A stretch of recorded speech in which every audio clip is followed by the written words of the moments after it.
This is the Lone Crater YouTube. We hope this video helps. In this video, I will explain how to draw a Ferrari F8.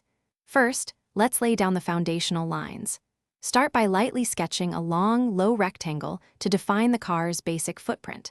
This initial shape will guide all subsequent details. Next, indicate the approximate positions for the four wheels and the main cabin area. Think of it as building a simple wireframe before adding any body panels. This step is crucial for getting the proportions correct from the start. Now, let's bring out the Ferrari's distinctive silhouette. Gently connect your initial guidelines to form the elegant curves of the body. Pay close attention to the smooth, flowing lines that define the F8's aerodynamic design.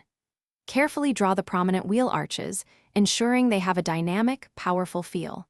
Then, sketch in the signature side air intakes and the sleek, low roofline, capturing the car's aggressive stance.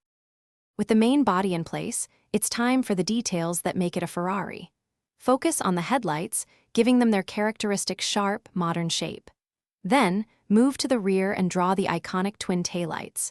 Don't forget the front grille and the various air vents that are crucial for the car's performance and aesthetic.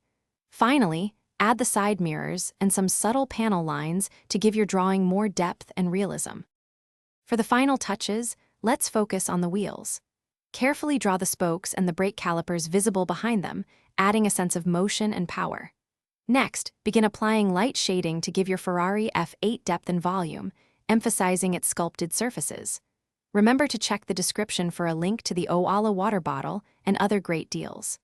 Finally, erase any remaining guidelines and refine all your edges for a clean, professional-looking drawing. This completes your step-by-step Ferrari F8 drawing.